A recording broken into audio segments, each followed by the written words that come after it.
Hi, I'm really excited today to be in conversation with Sarah McDonough from Lexington Historical Society. Hi, Sarah. Hi, Jessie. So it's like a 3-day countdown to the now third spinning event here in Lexington. And I'm so excited to learn from you about how you actually started bringing the 1769 spinning event to light. So tell us a little bit about why. Well, I've always loved colonial history and particularly women's history. When we talk about the 18th century, it's often very war centric. And I really enjoy the more social aspects of history, what people outside of the battlefield were doing. And so as we started moving toward Revolution 250 and anniversaries of these various events, it became increasingly obvious that Rev 250 couldn't begin in 1776. That's really the end of it. And there were over 10 years beforehand where people were actively participating in the coming revolution, and really changing the course of history. And a lot of that was led by women. So, one of the important items of the 1760s, one of the important political sort of revolutions, was the start of the breaking away from the mother country economically. There wasn't a war yet, but we were definitely trying to break away from being dependent on Great Britain. And boycotts were an important aspect of that. And the late 60s was really when people started going public with these boycotts. So it's really funny when you say the 60s, because we all think about the summer of the 60s, meaning the 1960s. And so it's very exciting that here in Lexington in the summer of 1769, there was this very special woman-centered activism and demonstration. How did you first learn about it?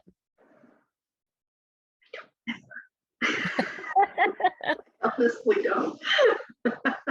That's great. Um, Well, it clearly has taken hold now. yeah, I do. I do love looking at old newspapers. I'm sure at some point I likely stumbled upon it just randomly, keyword searching Lexington, things like that. We don't pop up in the newspaper too often before 1775. But that was one of the big ones, that and the tea burning in 1773. But we were just Well, one of many. So, as we were talking about Rev 250 and the various protests that were happening, and especially wanting to be more female centric with a lot of the different historical reenactment groups that I work with, that was something that people were seeking out, some of the historians that I know, and basically saying this needs to come to the forefront. Anyone who has a spinning wheel, should get involved and start looking up their own communities. And we had a summer of spinning bees where I went to 4 or 5 of them, because 69 is really the culmination of when everyone sort of got their act together and really went public with this. so your first event, you definitely brought together people who were spinning. Were you trying to get to 45 ladies? How important was it to try to show the number of people versus showing the means of protest? So I knew I wasn't going to find 45 reenactors who could have accurate spinning wheels. And as you know, when you're planning these types of events, there are different, standards of presentation and, how accurate you're going to be to appearing to be in a specific year or a specific social class, all that. Spinning is a dying art form, and I do not expect most of the people I know to have the knowledge and the equipment to be able to do that on the fly. So I reached out to a number of different people, some of whom I knew had spinning wheels and could accurately portray someone from 1769 doing this. Other people who had modern spinning wheels and had a wider variety of knowledge about how just this art form has changed over time.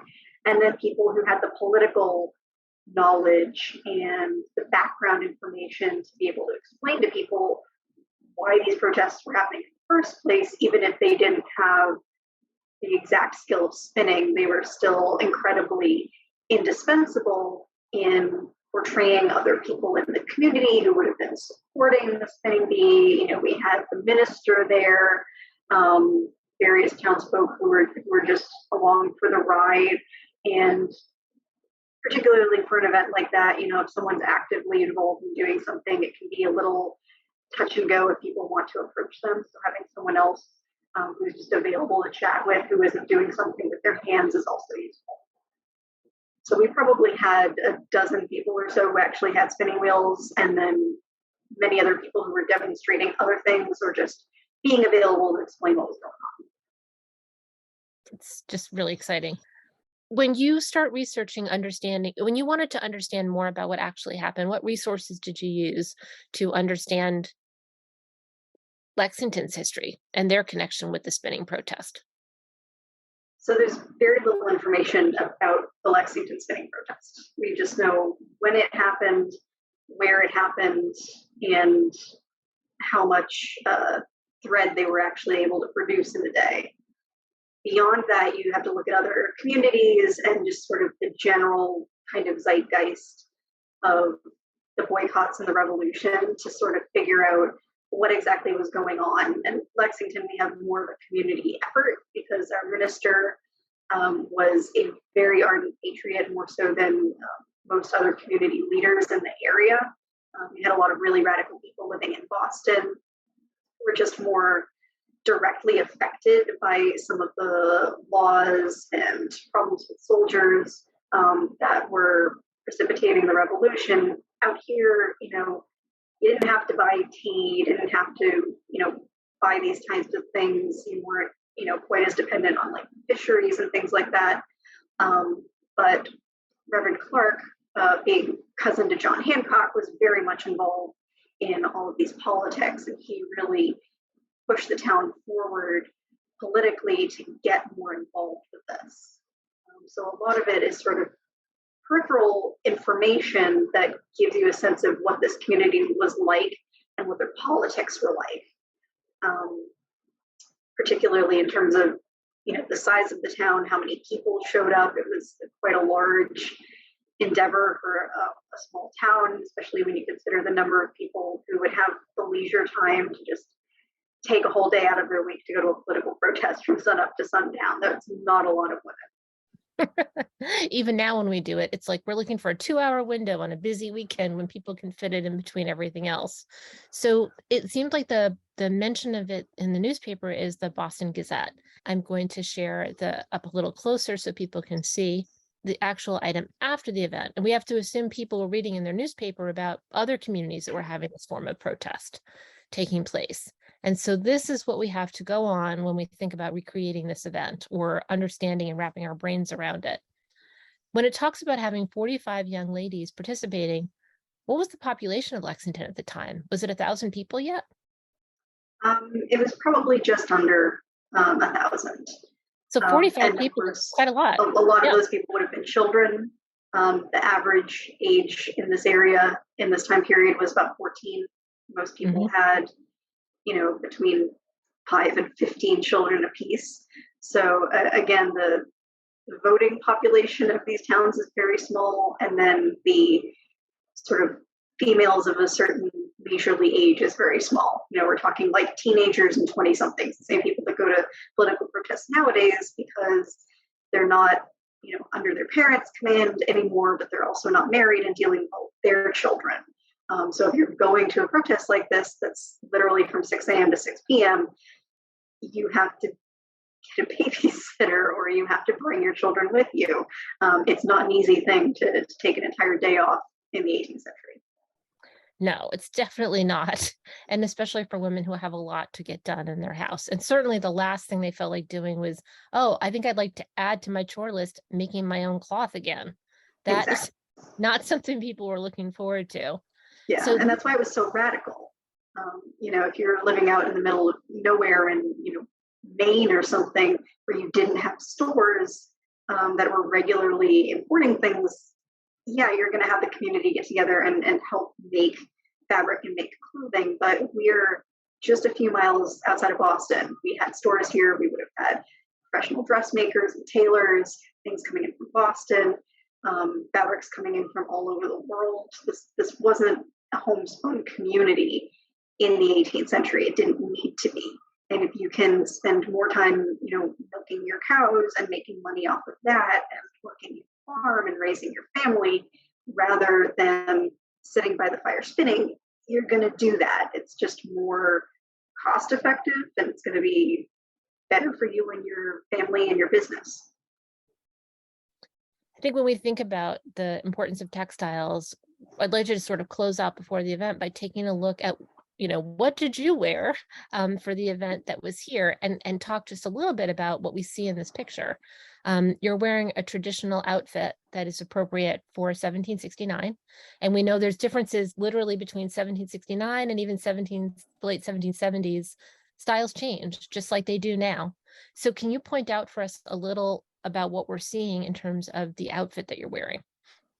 Yeah, so this is sort of my everyday outfit. I have some fancier things that I can wear if I'm, working in a museum or if I'm going to be portraying someone who's a little bit more upper class. But this is the closest outfit that I had to homespun. So I figured if I am trying to be Anna Harrington, someone who's organizing this, she might have already been a part of the movement. Whether or not she had the spinning expertise to actually be able to make good quality homespun is another thing entirely. This is a new skill for a lot of people. So we don't know if anyone would have had the ability to really do this with any quality before the spinning bee. But everything is linen, so it would have been useful fabric to grow around here. It's a fairly easy crop to grow. You don't have to feed animals to get it. In the spinning bee in 69, they were spinning linen and cotton rather than wool, just not a ton of sheep in Lexington, I guess, at that point. I think if there were sheep, they probably just would have sheared them earlier in the year and it would have been spun already. But everything is pretty plain, dyed with natural dyes. I had to make some informed decisions about what someone would have actually worn to a protest like this, because there are sort of some conflicting opinions. We don't actually know what people were wearing. On the one hand, you don't want to be seen as ostentatious. The whole point of coming to this thing is that you're saying that you're no longer going to be wearing fancy imported goods. So for instance, I might normally wear jewelry if I'm out and about, if I want to look a little bit more done, a necklace or something like that. I did wear my hat that has a ribbon on it that would not have come from around here. That would have been imported silk from China, but it was the only hat I had and it's a very sunny day. So it was that or sunburn. But women would have had to make those choices too. You can't just throw out the only outfit you have just because it wasn't homemade. There's, people are going to be in different spots on this spectrum of political activism, even in the 18th century. And then, of course, a lot of women are going to be really overanalyzing their outfits at an event like this because, again, the people that are going to these events are mostly single, and it is going to be a place to meet people. So you don't want to look like a complete slob, but you do want to look like you have your politics in order. So it's finding that fine balance. I love for it. myself and for people back then. I love it. And for this year, in the research team, which you sit on as part of, we've talked quite a lot about the color of the aprons. So we understand that white aprons were an important sign and showed that you were worthy of credit and how important credit was in the economy here. But also, we just don't know what was the social signal for an event like this. Did people wear their kitchen aprons outside? We don't know. We imagine it seems like probably they would have worn their white aprons out. But until we can have a time machine, some of this, as you put it so nicely, has to go on informed research and your best instincts of what it might be. So for this year, when people come, big treat. Last year, behind me in the screen, you can see umbrellas that we did. In the photo that's on the screen, you can see the beautiful spinning wheel that you had. This year, we have a grant from the Community Endowment of Lexington that's enabled us to get fabric for 45 linen aprons, and a whole team of people have been sewing. This is the 12th week, and a few final stitches are going on the last aprons, I'm sure, as I speak, and then also 45 trimmed hats. So we're going to see a wide range this year, knowing that as we keep discussing it, maybe we'll end up dyeing some of those aprons or having some other insight. What should people wear if they're coming as a spectator this weekend? What would you wear if you were going to spectate? Definitely sunscreen, something comfortable. And if you want to dress up, if you have a costume at home, I think that's a great idea.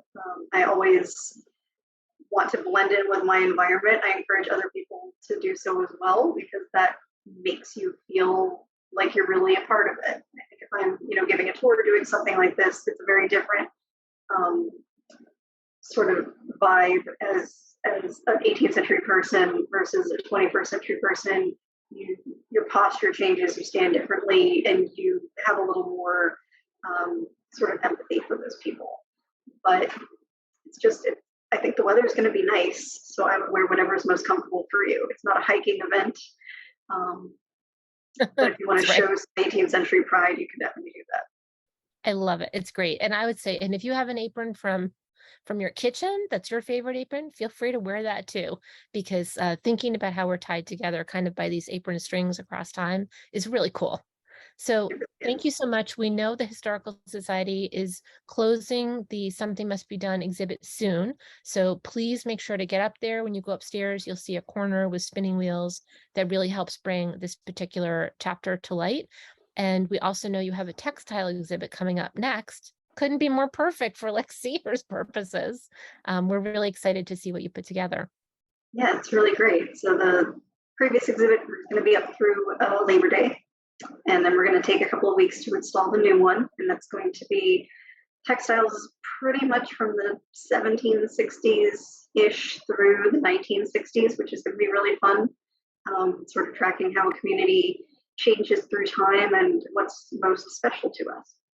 Fabulous. All right. Well, we'll stay tuned. Everyone is listening, stay tuned, and we hope we see you on Saturday. Nice to talk to you.